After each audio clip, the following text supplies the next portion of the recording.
Hello guys, welcome back to my channel Shriya daily dose. আমি আপনাদের রুম্পা পাত্র নিয়ে চলে এসেছি আবার আজকে একটা নতুন ব্লগ। তো সকালটা চালু হয়ে গেছে, এখানে আমি চাটা বসিয়ে নিচ্ছি। চাটা বসিয়ে মেয়েদের জন্য তো দুধ গরম করে মেয়েদের তো খেতে দিয়ে দিয়েছি। তো যেহেতু আজকে গা হাত পা এত ব্যথা করছে জ্বরে, দেখতেই পাচ্ছে এগুলো সব জ্বরের সময়কার ব্লগ। তো জ্বরে গা হাত পা এত ব্যথা করছে যে আমি উঠে দাঁড়িয়েছি যে খুবই কষ্টে, শুধু মেয়েদের জন্য এখানে রান্না করছি। মুখে একটা স্মাইল আমার রয়েছে, এটাই আমাকে চলতে শেখার।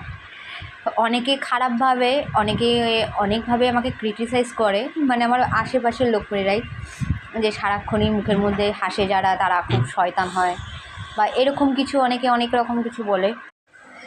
তো দুপুরে লাঞ্চ করছি, কিছু তো খেতে ইচ্ছা করছে না, কারণ জ্বরের মুখে কিচ্ছু ভাল লাগছে না। খালি মনে হচ্ছে না, শরীরটা এত ছেড়ে দিচ্ছে যেন মনে হচ্ছে যে শুয়েই থাকি, কিন্তু শুয়ে থাকলে হবে না, না খেলে কেউ খেতে দেওয়ার নেই, নিজেকে করেই খেতে হবে। তো এখানে আমি মাছের ডিমের বড়া ভাজছিলাম, যে দুটো ভাত খাবো গরম গরম, কারণ জ্বরের জন্য আগের দিন তো কিচ্ছু খাওয়া হয়নি তেমন করে। তো ভাবলাম যে গরম গরম বড়া ভাজি, মাছের ডিমের বড়া দেখে আমার প্রচণ্ড খেতে ইচ্ছা করেছে, ঝাল ঝাল করে করেছি, যে দুটো বড়া দিয়ে ভাত খাবো। আর ছোটো মেয়ে স্কুলে গেছে, মেয়েও স্কুল থেকে এলে মেয়েকেও দু গ্লাস খাওয়াবো। যা ভাবা তাই কাজ করে এখানে আবার রান্নাটাও বসিয়ে দিচ্ছি। এবারে সব দিকে হাতটা চালাতে হবে, না হলে সব কাজই দেরি হয়ে যায়। এবার ওর জন্য এখানে রান্নাটা বসিয়ে তারপরে খাবারটা খাবো, আগে রান্নাটা বসানো দরকার, নয়তো আরও দেরি হয়ে যাবে।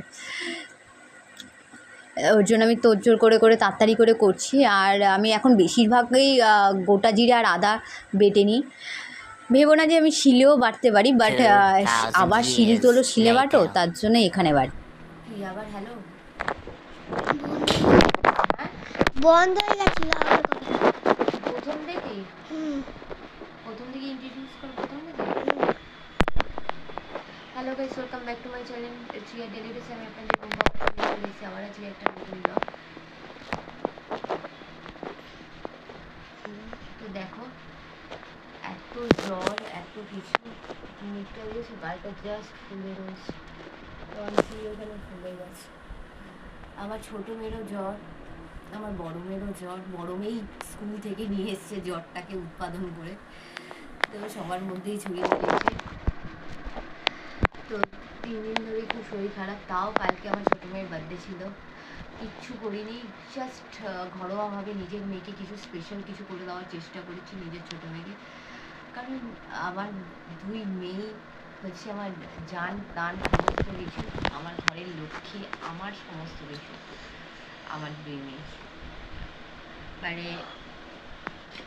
This is my life, my daughter is my life. আমি যতই কষ্টে থাকি, যতই জ্বরে থাকি, যতই যাই থাকি, আমি আমার 2 মেয়ের জন্য আমি সমস্ত কিছু করতে পারি। আমার সমস্ত কিছু আমার জন্য কিছু বলে বোঝানোর মতো নেই। কালকে আমার মেয়েরা আবার দোকানের খাবার খেতে বেশি পছন্দ করে না, যতটা না আমার হাতের তৈরি খাবার খেতে ভালোবাসে। ওটা যাই বলো না কেন, বিরিয়ানি বলো, মোমো বলো, আর মাছ ভাজা পান্তা ভাতও বলতে পারো, যাই বললো না কেন, সমস্ত কিছুটা মেয়েকে করে দিয়েছি, করে দেওয়ার চেষ্টা করছি যতটুকু পেরেছি। শরীর যতটুকু দিয়েছে ততটার মধ্যেই করার চেষ্টা করেছি। পুরো মুখ পুরো ফুলে হয়েছে, যে এখন কথা বলতেও পারছি না, মুখে আটা বেশি করে করতে পারছি না, ঠান্ডায় এমনই অবস্থা। তো খুবই শরীর খারাপ। তো তোমরা সবাই আমার ছোটো মেয়েকে, আমার 2 মেয়েকেই আশীর্বাদ করো, যেন ওরা বড় হয়ে যেন মানুষের মতো মানুষ হতে পারে, একটা সৎভাবে যেন থাকতে পারে। আর কী বলবো, আজকালকার যা দিন পড়ছে, মা বাবা সমস্ত কিছু শেখায় না, বাট হ্যাঁ, পরিবেশ, আশেপাশের ফ্রেন্ড, এরাই হচ্ছে সমস্ত জিনিস শিখিয়ে দেয়। বাট আমি যেটা চাই, আমি যেটা করে আসি সব সময়, যে আমার মেয়েরা ভালো মনের মানুষ হয়ে উঠুক, বড় হয়ে সৎভাবে থাকুক। ব্যাস এইটুকুই আজকালকার দিনে মা বাবার কাছে চাওয়া পাওয়া। তো দেখো খুব শরীর খারাপ, তাই কিচ্ছু করিনি। আর কালকে তো এত কিছু করেছি, সমস্ত কিছু ছিল। আজকেও আমরা খাওয়া দাওয়া করেছি, আমি বিরিয়ানি করেছিলাম, বিরিয়ানি আজকেও আমরা সকালে খাওয়া দাওয়া করেছি।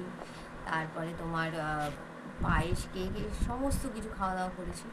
আজকে কিচ্ছু করতে ইচ্ছা হচ্ছে না, মানে বলছিলাম খুবই অবস্থা খারাপ। তো জাস্ট আজকে এই দেখো আলু সিদ্ধ, ভাত, ঘি, কাঁচা লঙ্কা, ব্যাস। চলো লাঞ্চটা করে নিই। পেট তেমন একটা না, পেট ভর্তিই আছে, কারণ বিরিয়ানি ফিরিয়ানি খেয়েছি সকালবেলা, পেট ভর্তিই আছে। চলো লাঞ্চটা করে নিই। The next day. তো আজকে মুখটা অনেকটাই ভালো আছে, মুখে ব্যথাটা আগের থেকে অনেকটা কম আছে, গার্গেল করে করে। আবার জ্বর, আবার সকাল থেকে আবার জ্বর এসছে, কি বলবো জানি না, জ্বরটা যেতে চাইছে না। তো তার মধ্যেও বৃষ্টিতে ভিজে ভিজে কাজ করা হয়েছে। সকালবেলা ছোটো মেয়েকে স্কুলে দিতে, মানে গাড়ি অবধি ছাড়তে গেছি গলিতে, তখন তো বৃষ্টি পড়ছিল না। মা গাড়ির জন্য ওয়েট করতে করতে দেখি ঝমঝমিয়ে বৃষ্টি চলে এসছে, ব্যাস। আর দেখো ঠান্ডা তো ভালোই আছে, লেগেছে এখনো, ঠান্ডা ছাড়েইনি, জানি না ছাড়বে কবে। আর এখানে কারণ ব্রেকফাস্টে তখন একটুখানি ভাত খেয়েছিলাম আমি আর আমার ছোটো মেয়ে, তো এখন ওর জন্য বেশি খাবো না, বেশি খিদে নেই, ও কমই খিদে আছে। দেখো আজকে বানিয়েছিলাম হচ্ছে মাছের ডিমের বড়া, আমার খেতে কিন্তু খুব ভালো লাগে, ভালোবাসি। আর করেছি এখানে এই দেখো চিংড়ি মাছ দিয়ে পটল আলু তরকারি, এটা আমার মেয়েরা খেতে খুব ভালোবাসে। এটা করলে একটু ডাল করলে ভালো হতো, বাট ডালটা কি বলতো, আমার মেয়েরা এই তরকারি দিয়েই খেয়ে নেয়, ডালটা না বেকার হয়ে যেত, এর জন্য আর করিনি। ব্যাস আর তো টক আছেই আমার। তো আজকে এটাই লাঞ্চ, চলো লাঞ্চ করে নিই, তারপরে তোমাদের 1 hour later. 50 টাকার ফুচকা হঠাৎ করে না ফুচকা খেতে ইচ্ছা করছে। এই জ্বর ঠর মুখে না ফুচকা খেতে ভালো লাগে, ঘরে আছে বানাতে পারি, সেই তো বানাতে হবে, আর শরীরে দেয় না। তাই বড় মেয়েকে বললাম যে পড়তে যাওয়ার আগে তুই একটু ফুচকা নিয়ে না, ও নিয়ে এসে দিল। আর এই যে এখন আমরা ফুচকা খাবো। আমারও আলু দিয়ে দিও।